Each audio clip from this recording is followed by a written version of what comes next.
നന്ദി ലാലേട്ട.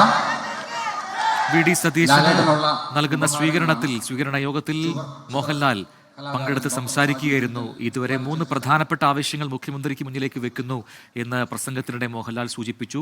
ലോകത്തിലെ ഏറ്റവും സുന്ദരമായ നാടിന്റെ മുഖ്യമന്ത്രിയാണ് വി ഡി സതീശൻ. ഇവിടെ ആളക്കൊല്ലുന്ന റോഡുണ്ട്, ഇവിടെ മാലിന്യ പ്രശ്നങ്ങളുണ്ട്, അതിലൊരു ഇടപെടൽ മുഖ്യമന്ത്രിയുടെ ഭാഗത്തുനിന്ന് ഉണ്ടാകണമെന്ന ആഗ്രഹമുണ്ട് എന്ന് മോഹൻലാൽ സൂചിപ്പിച്ചു. ഒപ്പം തന്നെ ലഹരി, narcotics is A dirty business എന്ന മോഹൻലാലിന്റെ പ്രസിദ്ധമായ ഡയലോഗ് ഉൾപ്പെടെയാണ് ആ കാര്യം സൂചിപ്പിക്കാൻ ഉപയോഗിച്ചത്. അതിൽ പറയുന്നു ലഹരിക്കെതിരെ ശക്തമായൊരു ഇടപെടൽ ഉണ്ടാകണം എന്നുകൂടി ആഗ്രഹിക്കുന്നു. സ്കൂളുകളിൽ അടക്കം അത്തരത്തിൽ ഒരു പദ്ധതി ഉണ്ടാകണം എന്നൊരു ആഗ്രഹം കൂടി മുഖ്യമന്ത്രിക്ക് മുന്നിൽ മോഹൻലാൽ വെക്കുകയായിരുന്നു. ഇപ്പോൾ പൊന്നാടി അണിയിച്ച് മുഖ്യമന്ത്രിയെ ആദരിക്കുകയാണ് മോഹൻലാൽ അവിടെ.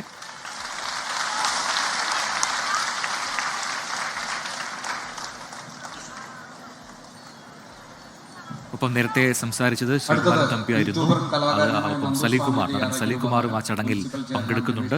മുഖ്യമന്ത്രി വി ഡി സതീശൻ അദ്ദേഹത്തിന്റെ ജന്മനാടിന്റെ സ്നേഹം ഏറ്റുവാങ്ങുകയാണ്. പറവൂരിലാണ് ഈ സ്വീകരണ ചടങ്ങ് നടന്നുകൊണ്ടിരിക്കുന്നത്.